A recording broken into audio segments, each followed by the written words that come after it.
Nella NG officiel. Nella NG. Écoute, like et abonne-toi à Nella NG officiel sur YouTube. Nella NG officiel. Pour l'actualité musicale congolaise, art et divertissement, écoute la voix d'or. Nella NG te dit toutes les vérités.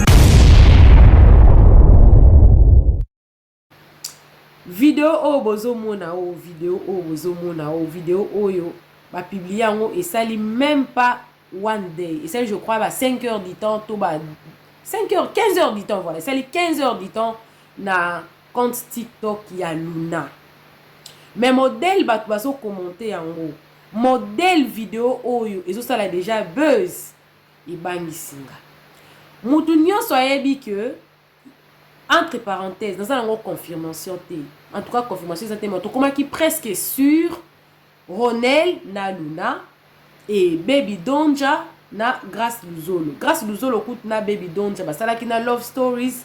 Oh yo, pardon, Grace Luzolo a tkala kolobela ngote mais Baby aya ki kose la ngo ba live na TikTok pour aya koloba ki non, ezala ki na ngo kaka j'ai bazala batikala jamais kozala ensemble bon azala qui un peu versatile na ba propos na ye moka lobi ba meka ke simbité moka lobi batikala kozala ensemble té moka lobi comment dire moka loba ki ezaki ka basala ka bon ba faire croire ba tout qu'ils eloko solo mais eloko solo té mais biso auto yebi ke tout monde kaka love stories et kata kaka bongo c'est long makelele bele na TikTok et sa Baby grâce à l'objet de côté depuis un certain temps torom komona Luna Miezi na Grace Luzolo moi ba photo kaka mais lelo nda publier vidéo o bozo mona o eza o na telebino oyo ndesko bato bandi ko commenter nazo tanga bino no ba commenter o ba lobi parce que ngala yaka toujours na ba preuve na la NG officielle na yaka toujours na ba preuve parce que chaîne dans les chaînes il y a art et divertissement donc tout ça pour se divertir tout sujet et sujet quand ndenge bolandi kuna na intro na ngai coucou à tous les Nella chou les Nella cœur les Nella love et bienvenue à tous mes nouveaux abonnés c'est-à-dire que tu tombes sur la vidéo là et tu es sur la bonne adresse n'hésite pas d'être abonné clique la cloche de notification aimez la vidéo commentez partage la vidéo ici c'est la bonne ambiance on n'insulte pas, on ne fait que des analyses quand même. On peut tirer plusieurs leçons au travers de ces analyses que nous faisons ici chez Nella NG Office. Alors sans plus tarder, je vais vous lire quelques commentaires avant de faire mon grain de sel. Avant na loba likambo la dingna loba parce que ça likambo loba. Non loba la grâce, non loba pe Luna. Non loba kutu beaucoup plus Luna. Na ko loba. Parce que Azali jeune star ya mboka na biso aza ko évoluer aza na avenir à moulai vie peza pe moulai alors notant à quelques commentaires ya liboso batuni na nous grâce babi grâce wapi Baby et puis muna se nango ka wana musatuni akomi suna grâce bongo Ronel na uti ko betela bino lisolo wana soki nga na yebi yango c'est-à-dire que batu supe ba yebi yango tout ba yebi que hein Luna moi ba tendance ezala ki na Ronel ba sala pe ba télé réalité ya ba anniversaire ya ba nini mutu nyonso yebi que grâce ba zala ka pe na moi ba finité makasi na Baby Donja mutu nyonso yebi yango de part et d'autre mutu nyonso ayebi yango moni commentaire on ba tuni no bango 4 heures à pamba je crois vidéo wana ba publier yango sali 5 heures du temps batuni pam pam question réponse côté batuni mobile côté batuni moisi moto mususu alobi à un moment il faut laisser la vie de grâce tranquille il est encore très jeune azana droit ya kobima na ba camarade na ye ezande obligé Baby azala kakate donc pour la personne ici aziongo normal que l'amitié entre filles et garçons ça existe vous pouvez être amis et vous décidez en tout cas de sortir et de prendre quelques souvenirs de vidéos et tout. Vous connaissez tous que la meilleure place pour garder les vidéos, les photos et comment on a un compte nabiso à moins qu'il va pirater en haut. Et comment on a un compte nabiso publier na moi TikTok, na moi Facebook, na moi Instagram parce que ça compte na yo ozo sale là et ça moi passe au bon ça va souvenir wana to bon si téléphone et ben imaginez que tikala des années tant que j'utilisais même compte wana et kozala donc pour la moto à commenter à mon normal bien bon il faut laisser grâce il est effectivement grâce il est jeune grâce à ça jeune beaucoup quand ba sentiment l'état bimata tambolati na oloba ici c'est la chaîne hein de divertissement de la bonne ambiance. Je continue. Une autre personne a dit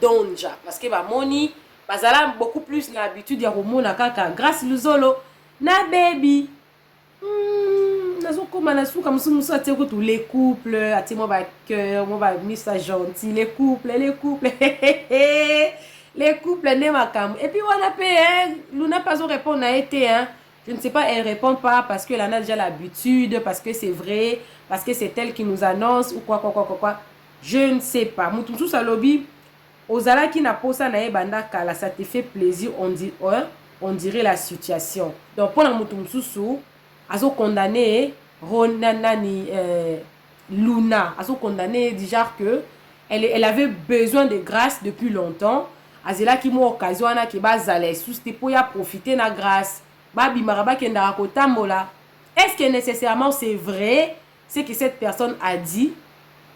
Si Luna n'avait pas publié cette vidéo, les gens n'allaient pas avoir accès à dire tout ce qu'ils ont dit. Batu balobi o balobi wana, po Luna ye moko apesi bango accès. Ya remonter bon. Parce que batu ba mona vidéo wana ndeni. Ce qui m'ont publié en été. Là encore, en loba. Je vais lire le dernier commentaire. Toujours à lobi. Otika bango. Baza bastar nanga préféré basala nyonso o mutema na bango elingi. Donc pour cette personne, ils sont des stars, ils peuvent faire tout ce que leur cœur demande de faire, ils peuvent faire tout ce qu'ils veulent. Oui, ils en ont le droit. Bien sûr, je suis d'accord avec toi. Ils en ont le droit. Ils en ont le droit. Même mon corps à moi, j'ai le droit. La Bible dit, jeune, réjouis-toi de ta jeunesse, mais n'oublie pas. Bible, Bible, Bible, jeune, il faut te réjouir, hein? Réjouis. Il y a le Bible, ça va star. Le petit cabon, ça là, au mot, il peut faire. Oui, moi je suis d'accord. Asilisi na baby, a commis na yo. Hey! Luna, bah si na baby, bah commis na yo. Dans sa bino donc. Fille confiant.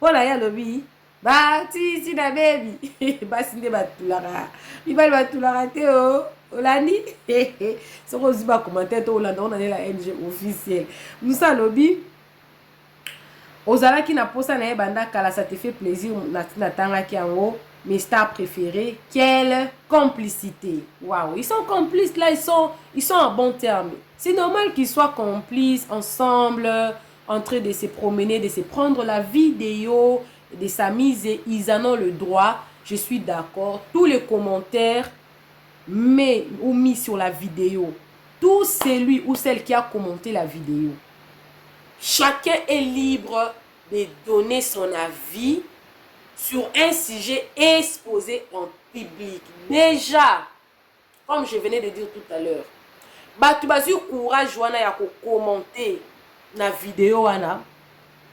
Na lobelara toujours batu ebele et loko soki eza na possession na yo. Eza ya yo. Oza na contrôle nango. Oko contrôler yango, oko disposer yango. Okoye ko salela ngo eloko nyonso oyo yo olingi. Mais kaka na oyo eloko wana elongwe na maboko na yo.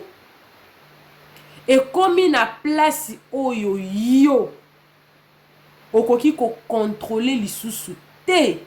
Il faut ko assumer le tenant et les aboutissants.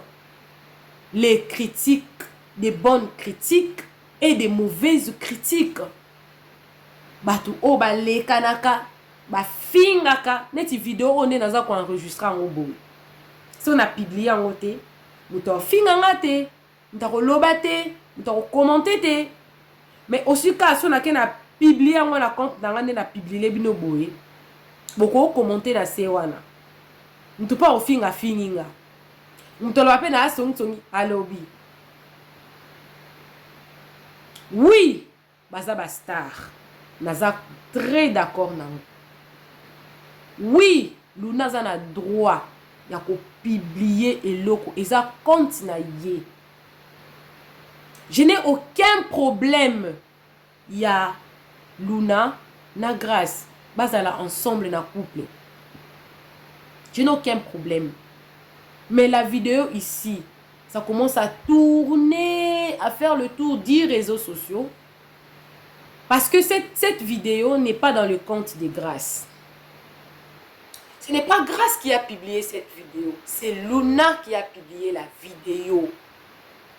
Pourtant, ils étaient ensemble avec Grâce Luzolo. Pourquoi Grâce Luzolo n'a pas publié cette vidéo, lui, sur son compte Instagram? Parce que Grâce est beaucoup plus actif sur son compte Instagram, même sur TikTok. Il est actif sur TikTok et Instagram. En tout cas, on a monnaie na Facebook, moi on a monnaie na TikTok, on a monnaie na Instagram, beaucoup plus Instagram. Pourquoi Grâce Luzolo n'a pas publié la même vidéo sur son compte? Mais que c'est Luna qui se précipite de publier la vidéo sur son compte. J'avais dit tantôt que la meilleure place pour garder nos vidéos, nos photos, c'est de venir sur les réseaux sociaux. Moi également, je garde mes vidéos, mes photos, mais je les fais, j'envoie ça inbox. J'ai les comptes de mon mari, Messenger.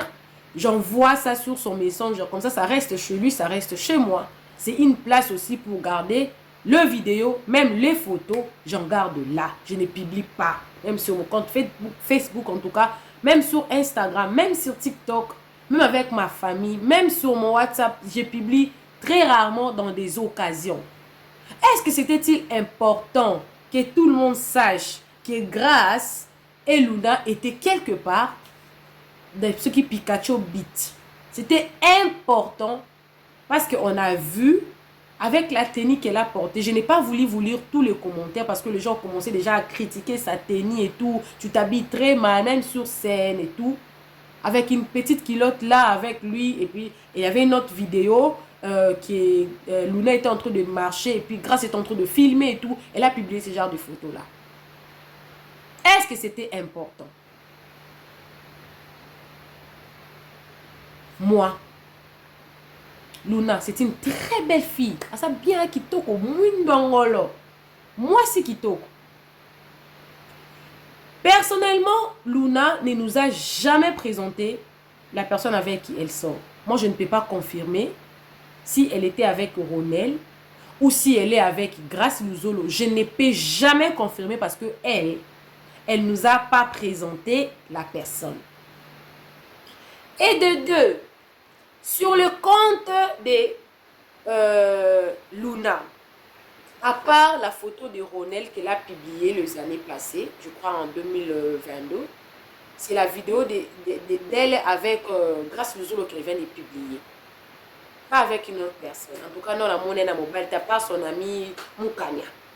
Non, la monnaie na mobilité, la monnaie. Grâce Luzolo peut être son ami. Peut-être que Grâce Luzolo, avant Grâce Luzolo, à ça la télé-réalité na baby. Mais ceux qui m'ont Grâce Luzolo avant que ça la télé-réalité na baby. Pourquoi tout le monde a ensemble été avant télé-réalité wana, pendant télé-réalité wana, tout cas comme on a ma vidéo wana namti. Point d'interrogation. Grâce Luzolo a publié vidéo. Basta oui. Mais ça la vidéo et ça rapport na bangote non le blanc scopo na munyo so landa vidéo o okoza na vie na yo obimi osamiser motia ngo pe na réseaux sociaux. Luna za star a moi si kitoko na ebité ba aspiration na aspira na nini. Est-ce que aspira na parce que ça moi je n'aspire pas au mariage. Mais quand une personne aspire au mariage, elle doit protéger son image, surtout sur les réseaux sociaux. Bon, na ebiki na 2023 o ba fille ba oka sous sonité. Et comment ils a vu nanga, ils a passé nanga, ils a compte nanga. Mais j'ai comme l'impression que nous les Africains là, nous commençons à perdre nos valeurs. Nous commençons à perdre nos valeurs. Nakalezala ki moi si so ki na mobala se présenter par la bangote. Oyeba ata copain na ye eza pasi. Sur ta publié boye, ils ne baka ke baza ensemble et puis relation est sérieuse. Mais la ba fille a lele quand ba bazo publier en désordre. Non, il faut revenir sur nos propres valeurs. Même si baza ensemble était vidéo ana izaki important. Pour luna za zobate, luna za mayele a distingaki ayebi ke soka nenga te bongo. Soit eza message a ninga pesa baby, soit eza na okaka sali bongo pa tumbo la baby o ayebaki conséquence nango ndenge ko ya bongo. Parce que pour ani ko sala eloko po yo moko o s'exposer. Parce que moi, je suis en train de Bolanda elobi na saki émission ya papa Omarika Bongwa. Ba sa poto ba tombo ki ba bien moi sérieux prétentieux orgueilleux. Mais changer de personnalité hein. Soyez pas bien lingé sous moi sa poto mtu so oboya ta olingae. La vidéo là, oui. Luna mta publié kiango. Mais batumsu ba eba ki camarade à moi sta mobile pe ezalaka. José Mabanza, bonjour. C'est mon ami. Il est en Tunisie. Yes, c'est mon ami. Il est en Tunisie. J'ai un autre ami, M. Touré. Il est en Togo. C'est mon ami. J'ai beaucoup d'amis. D'autres amis, nous avons étudié avec eux. D'autres amis, je les ai rencontrés dans la vie. Ils se connaissent avec mon mari. Quand mon mari n'est pas là, il m'appelle. Comme José, ils appellent. Comment montre-moi le jumelle, on parle. Mais c'est énorme. Ça existe. Je ne peux pas dire que l'amitié entre filles et garçons, c'est parce que moi-même, je suis amie des garçons. Plusieurs même. Et il y a même certains abonnés. On est devenu tellement proche avec ces abonnés-là. Pas comme le quoi, ma famille n'angaï. Sans arrière-pensée. Ba bengi pe boye ba parce qu'on peut mba dans to solo li mais baza mibali entre des abakou bonjour on parle bien papa batou bonjour on peut le mbote ba na so mbote po ezalaka mais ceux qui na suivi vidéo moko boye en dehors ya mobali nanga na suivi vidéo par exemple na José na sali boye na publier bato ba yebinga te ke na bala tout bato ba yebinga ke na bala ba okomaka buzoba pona nini pour na ko salir nga. Ils ont message mon on paie ça pour na ba fille. Ils ont important même si vous êtes ami avec un garçon de publier les vidéos comme ça. À moins que tu ne tiennes pas à ta réputation. Si tu tiens à ta réputation, le monde d'aujourd'hui, les gens derrière le caméra, ils ont pu savoir droit et belé à commenter n'importe quoi sur des choses qui ne leur concernent pas. Comme ces personnes-là ne peuvent pas te protéger, toi protège-toi. Protège ta réputation. Il est important que le buzz tourne sur toi autour de Yamabé. On peut faire le buzz sur toi bien, comme on fait pour Davina. Davina a poids. Tout ça, là, buzz du coup, on a un film, un rôle, ça caille, tant à jouer. Un rôle, on a joué comme moi, on est poli. On fait ça. Elle joue bien. Davina, peut un film, on a joué, moi, ma bête, tout. Mais pas dans un mauvais sens. Et plein d'autres acteurs ou actrices, tout ça là en haut, na sens ça bien. Tout ça là, buzz dans eux, mais la réputation n'achète pas. 20 à 30 ans, ils ont la base moussouti, l'élo, makambasi, là-bas, il badi nana. Bah, ils ont la vie, bah, ça là, kalametan, ils rattrapent, bah, on le comme ils sont ayés, les sous. Toi, bah, quand ça fiti au lobby, et kola kananzoto. Mais juste, comment on quand ça va, tu chaîne. Tellement ça l'a passé ma bé. Si quoi à Bali, à ce moment-là, donc, batba le belé pour yémo a timola liboulou. Si vous avez ma casse à quoi assumer la future, battez la présent. Luna, si vous avez ma casse à quoi assumer la future, ou ils ont vie na yo, nous avons exposé, battez la présent. Azala mobile na yo, azala mobile na te, battez la future. Banda ko battre lango lelo na présent na ekozala très important pour na yo. Bana mbali. Réputation na bango ebeba te. Ata bato ba tindela biso ba strike wana pona balinga batanga ba kombo na bango te. Balobaka bongo mais tanga bali moi ça sérieuse. Akomi ko banga passer na rattraper bongo sko mwana mwasi. Et bongo mwana mwasi. Na sepela na mukanya. En tout cas na sepela na mukanya. Na yebi ete to kutante to sola te. Azape na ba compte, azape na ba salon, mais na sepela na ye. Je exemple. Lelo baby, elle n'a plus de réputation. Baby. Non, on appelle ça baby réputation. Entre parenthèses, elle a voulu s'exposer elle-même. Il aussi à qui mis moi réseaux sociaux. C'est quoi à quoi bon hier à na scandale na réseaux sociaux. Nan mobile ni ozoena c'est parce que zo moi la kalingi libala. Mobile ni ozoena sérieux. Il faut abattre mandenga abattre mais pourtant banzamba ko restaurer. Mais abali une année après ndete ko mona lo ya mobile na. Ce genre de discrétion-là, c'est ce qu'on veut. C'est vos vies privées. Ce sont vos vies privées. Personne ne vous oblige à ramener vos vies sur les réseaux sociaux. Vos amis ou non, ne les ramenez pas sur les réseaux sociaux. Parce que quand ça vient sur les réseaux sociaux, ça ne nous laisse pas le choix d'en parler. Comme les gens sont tellement bizarres à commenter n'importe quoi. Veillons sur ce que nous publions sur les réseaux sociaux. Kotangelo mibali na misapia rondimate. Bakotangelo mibali ata mobali ngo bebe alobaki ni mobali na komé suko se plater na zala na grâce. Ata za mobali noti mobali na kolinga te ozana mobali musu c'est bien akaba problème. Luna, c'est à toi que je parle. Celle qui te parle là, c'est né la NG officielle. Na âge pe na mukolo na yo. Po yozuka diplôme no sikona. Ano pas né passé. Là, j'ai diplôme à licence dans depuis 2014, licencié en droit 2014.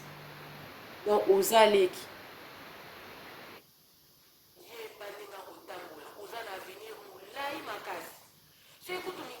Non, bah, on s'est protégé. Yo lek ni bomba. Cache-toi. Il nous a bien pour na yo, pour na carrière, non pour na vie na yo. Dans ça contre bobi mana grâce. Mais yeba ninga ko mi batela. Et ozo ke na on ma bé. Ok, non, ma bé. Oh, le bac, je m'en fous.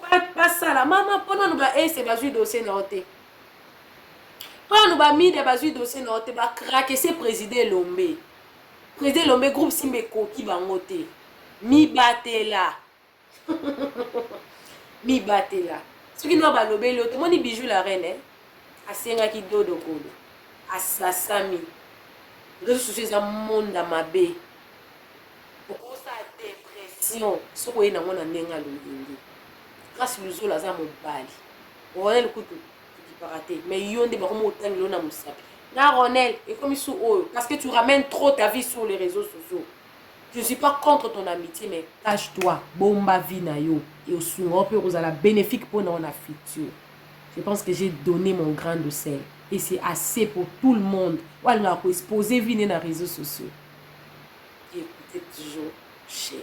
Coucou à tous les Nela Chou, les Nela Cœur, les Nela Love et bienvenue à tous mes nouveaux abonnés. C'est-à-dire que tu es nouveau sur ma chaîne, n'hésite pas de t'abonner.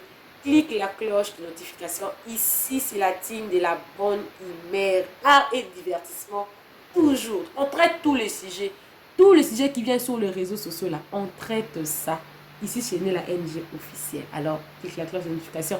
Aime la vidéo, commente, partagez la vidéo. Hein. Partagez la vidéo. Je vous aime beaucoup. Je porte dans mon cœur. Bon dodo. Il est 22 h chez moi. Que Dieu vous bénisse. Bye. Nella NG officiel. Nella NG. Écoute, like et abonne-toi à Nella NG officiel sur YouTube. Nella NG officiel. Pour l'actualité musicale congolaise, art et divertissement, écoute la voix d'or. Nella NG te dit toutes les vérités.